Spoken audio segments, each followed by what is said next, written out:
News dropped Thursday evening that Grand Theft Auto 6, to the surprise of absolutely no one. It's not like I haven't been calling this, well, many people have, but you know, hey man, you just go ahead and check a bunch of my other videos out there. I called this one 100% that yes, Grand Theft Auto 6 is not coming out in May of next year. I repeat, not coming out in May of next year, and in fact, November 19th, 2026. And yeah, here's the press release. It's not very expansive. It's just, hi, we need some additional time. Check you later. So it's going to be interesting, right? Because, okay, November 19th, that would be, what, 3 years from when they dropped the first teaser?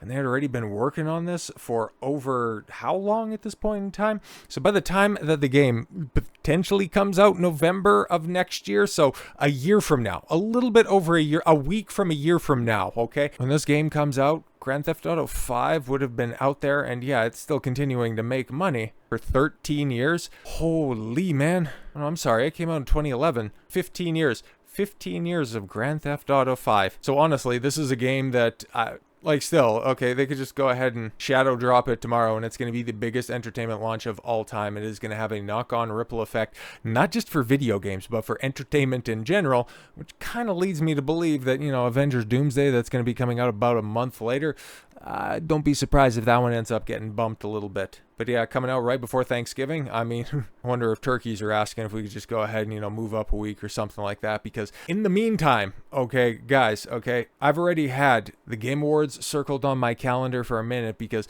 I was anticipating a lot of releases before the release of Grand Theft Auto 6 because everything is, like, we heard, I forget exactly, because there was a pretty big AAA title that was coming out saying, no, we don't want to be anywhere close to GTA 6. This is why we're getting out of the way early. So yeah, now that there's going to be a lot more play, okay, there's ostensibly all of 2026 to go ahead and release some games. I'm thinking we're going to be getting a lot of announcements here at the Game Awards and then Summer Games Fest next year. Holy crap. Like, I'm actually excited about gaming for the first time in a long time, but there's one game in particular.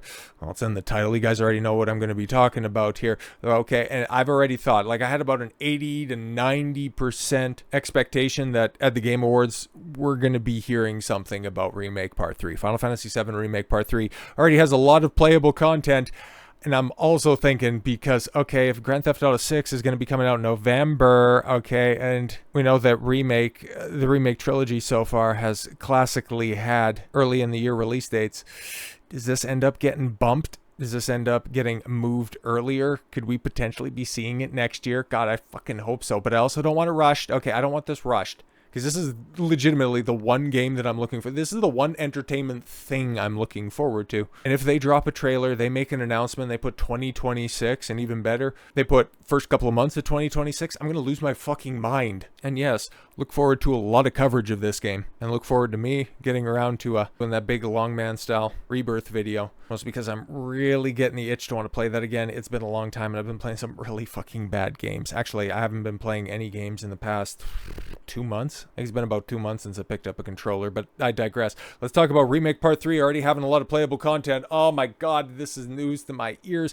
Remake Part 3's development is progressing really well, and the game already has a lot of playable content. Oh, a lot of positive developments for the Final Fantasy VII Remake series have developed recently. Less than 2 weeks ago, the director of the series confirmed the entire series has been confirmed for the Xbox. Oh good, 6 people out there. You can actually hear them in the background. Yay. And the Switch too. So yes, moreover, a recent claim stated that Rebirth will arrive on Xbox, yes, and Switch 2 in 2026. So yeah, I can imagine we're probably going to get a trailer for that as well, and good for them. Like, they just got Remake. I don't know how well it's selling, and I'm also kind of theorizing, mostly because, well, we're going to be talking more and more about Part 3 here, but well, in so much as I think we're going to get an announcement at the Game Awards December 11th. I'm pretty sure that's when it is. And if Square Enix wants to go ahead and get this out the door quickly as possible, you've also got the 30th anniversary for Final Fantasy VII coming up in 2027. So if they're looking to bundle everything and try to modernize everything, especially bring Remake up to speed with a lot of the battle mechanics that Rebirth has,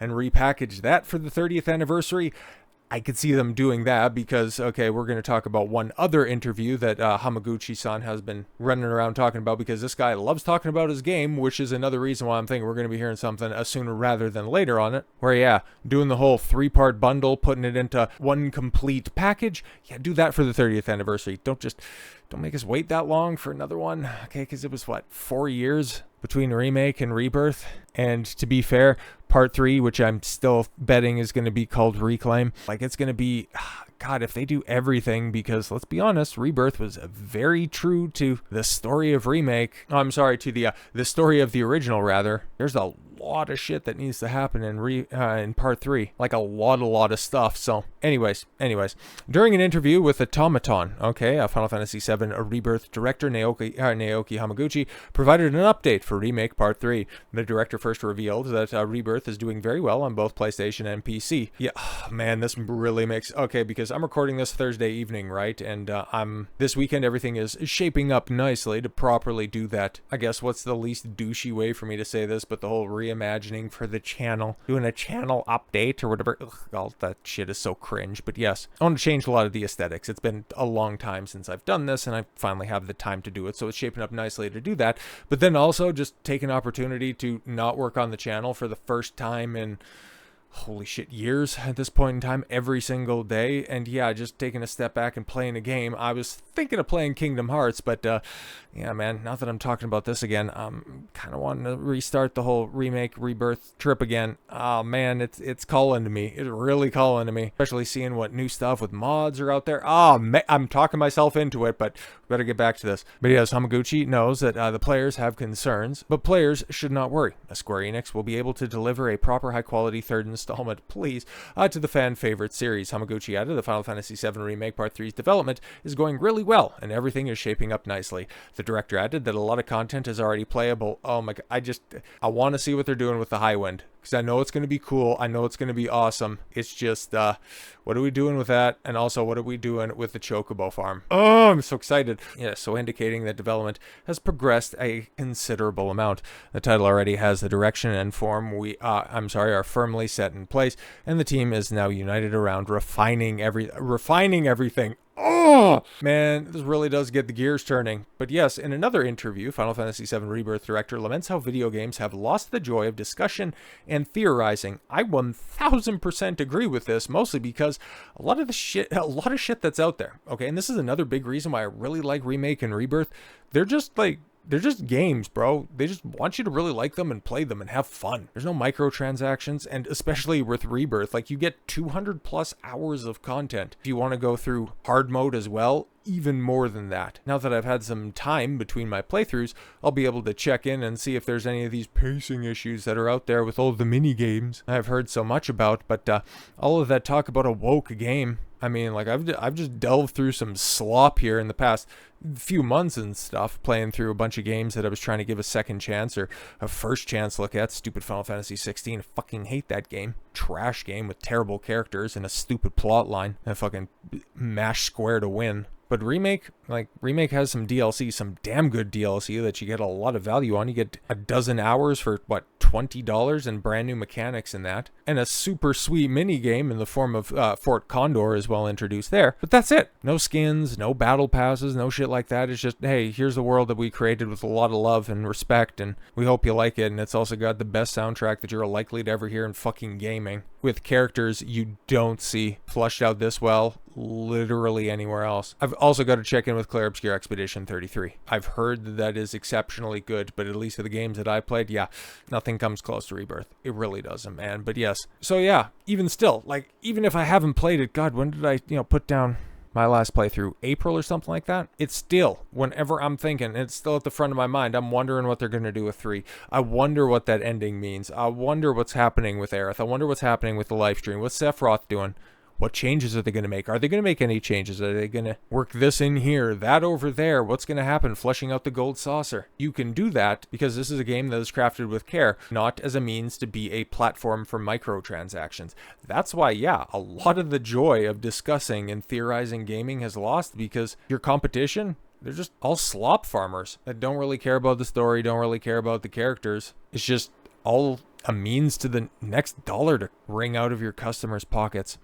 Though such an outcome was inevitable, given the unnatural trajectory of human technology, Final Fantasy VII Remake Trilogy director Naoki Hamaguchi feels a genuine sadness over the fact that widespread access to the internet has effectively made the future generations will never get to experience the full magic of discussing and theorizing about their favorite video games. Hamaguchi, oh man, I can't wait to play as Vincent. Fuck, that's gonna be so cool. What are we gonna play like? I also want to, it's like, okay, so Sid the Dragoon, and Dragoons are always awesome. Like, is he gonna have some of those area effects? Is he gonna have some of the wards? What about Zack? Fuck! Oh, it gets me excited. Okay, so Hamaguchi reflected on this particular sense of nostalgic melancholy during a recent interview given to Eurogamer's Alex Donaldson. His attentions turned to the topic after being asked as to how many iterations of the game went through the service of perfecting its final release, as prompted by the recent discovery of unused and scrapped content files buried within Rebirth's PC. What? I gotta check this out. That's interesting. Okay. In terms of iterating on the story, we try to avoid that to keep one solely creative vision. And the fact that they had 7 different gold saucer dates, actually 14 different gold saucer dates because you go through it twice, and they're all character based and they're all charming and hard. Oh, I love this game. And I think obviously yes, we try to avoid to keep one solely creative vision, he explained. But yeah, I think maybe part of the reason that the question is because, yeah, we did leave some of the older versions of the script in the game, and I think obviously people picked up on them, and it maybe led to a bit of unnecessary speculation about what could have happened, what it could have been. And I also think, yeah, fair enough, you got us. I think we need to try harder to keep those out of the game. I think in some ways it could be fun though. It could, but if, of course, you don't take them too seriously, it gets people's imaginations going. They might think this game could have been this, it could have been that. So if you look at it in this respect, it's harmless fun if you're just imagining what could have been.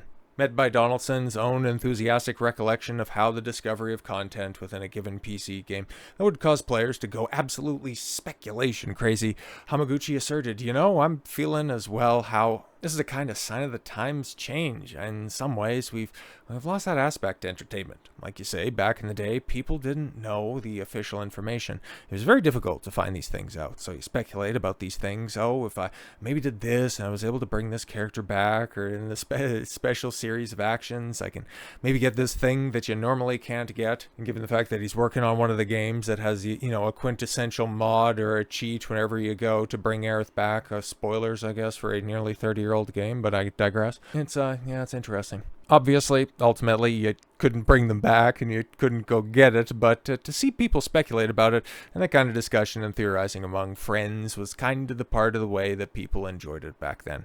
I think nowadays, obviously, with the internet, you can go and check straight away what is really just a weird rumor. And you know that straight away. So I think it's a sign of the times, or of changing times. It's a bit of an aside, really, but I do think that people don't enjoy things that way anymore. Well, yeah, they really can't, because everything's been spoiled for you. So yeah, okay, so Switch 2 is finally getting Remake Intergrade January. Oh, okay, the January 22nd. Rebirth will eventually be hurtling out there, and yeah, man, an announcement, please, soon. Because you keep on yapping about it. Can we just hear about part 3 sooner rather than later? Because I want to see it. I want to get hyped for something. And most of all, I just want it to be really good. So with all that said, thank you all very much for the gift of your time. I've been Don Consuelo. I want you to follow your gut and get after it. Take care, everyone.